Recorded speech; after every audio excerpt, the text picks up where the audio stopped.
Is this what your data storage looks like? If it does, it's time to clean all this stuff up. We've got a very simple solution for you. One solution for photography, one for video. You're going to want to check it out.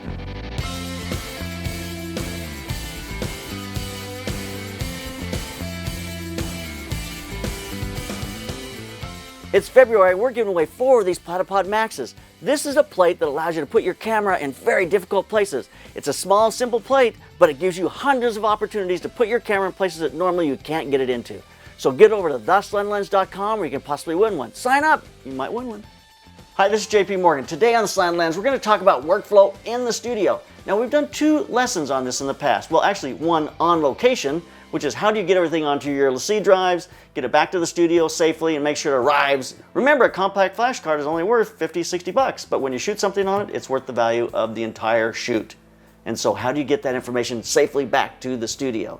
So that's the first lesson. Second lesson was the workflow process in the studio, which is built around a redundant system of 1 drive, 2 drives, 3 drives, 4 drives, 50 drives. You can just build on it as you get more and more data. So if you're young and just starting out, got 1 drive. It could be a LaCie drive, a small portable drive, but that becomes your number 1. It doesn't leave with you. You don't take it on location. You don't put your family pictures on it. You don't put anything else on it. That becomes your first drive, number 1. And then you have to have a mirror of it, a backup of it. So you'll start to build on this system. But if you go back to the second video, it'll be a lot clearer of that 1 through, I'm on number 12 now, 12 drives. So I have 12 main drives and 12 backup drives. I've been lucky enough to be able to back a lot of those up. 1 through 11, or 1 through 10, to the 12 big, which has been fabulous to get all that data in one place, but I still have the 10 drives that are on there are in storage. They have the information as a backup, so it's secure and I have it in 2 different places. We'll go on to a third place, which is the cloud, in another video, but for today, I've really been able to simplify the front end of this workflow process at your desk. And that is that because I want everything in 2 places, that's our goal, 2 places, 1 through 12 drives, this now becomes my number 12 drive, and this is a 2 big from LaCie. The 2 big from LaCie has the ability to either do a RAID system, and a RAID system is great for photography because with a RAID system, you can go in there and work on your images and put everything on the one of the RAID, and then it automatically mirrors to the other. What that means is when I load my stuff on one of the drives inside, it's going to automatically mirror it to the second one. This is more of a safeguard than it is a backup, because if the case goes down, you're going to lose all your data. But it becomes 2 drives. If a drive goes down, you still have your data in one place. So there's your first safeguard. You're obviously going to want to use Time Machine or something as your second backup to this, but this gives you your first safeguard and gives you great speed to work at because at this RAID system, it gives you normal, fast Thunderbolt 3 speeds. This drive comes in either 8 terabytes, which would be 4 and 4, up to 20 terabytes, which is 10 and 10. An 8 terabyte version of this is only like $500 or $600. It's not super, super expensive. This drive is perfect for those of you who have MacBook Pros because MacBook Pros don't have any place to put anything. You don't have an SD card, you don't have any ports. This gives you all those ports in the back. You've got Thunderbolt 3, you've got USB, you've got USB up front, and you've got card readers in it. So this really becomes a great workflow station for still photography and for video. So RAID 1 gives you mirrored drives inside, which gives you normal Thunderbolt 3 speeds, which is fast, perfect for still photography, anything you're going to do in Photoshop, any kind of work that you need to do with still images.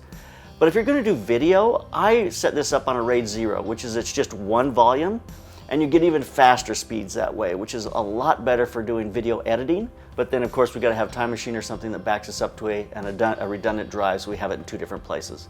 Everyone really needs a third, which is an offsite backup, but like I said in the beginning, we're going to talk about using some kind of cloud system for that, or just drives you take and store at a storage unit, or your mother's house, or your grandmother's house, your grandmother's mother's house, somewhere.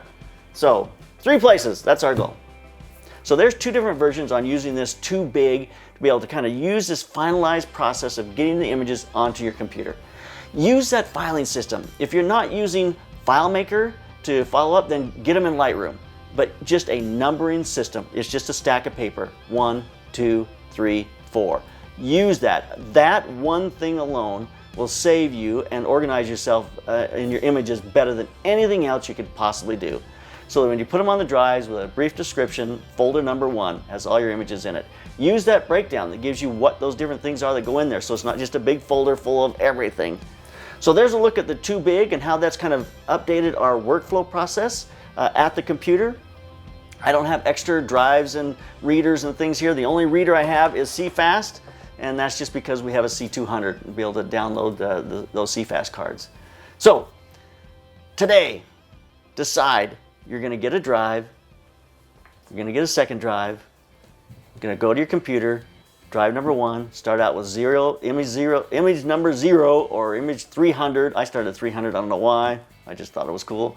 And so start off and just start folders and just take all your old images and just start putting them in folders. It doesn't matter, you don't have to organize them by when you shot them or anything. You just start folderizing them 1, 2, 3, 4. Of course, I suggest LaCie drives because they're extremely reliable, but whatever drive you get, go to our affiliate program with B&H or with Amazon and get those drives there. It'd be a great support to the Slanted Lens. We're also, remember, it's a new year. People are estimating images. They're looking at trying to do those jobs. I have a great download if you go to theslantedlens.com that'll teach you how to estimate and help you to kind of put that business side of your mind in place, because that's a hard thing for people to know how to charge, what to charge.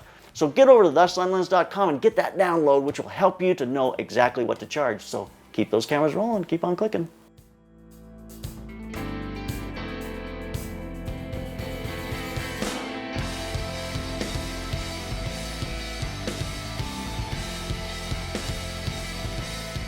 Subscribe to the Slanted Lens. It's like getting a big bucket full of information for absolutely free.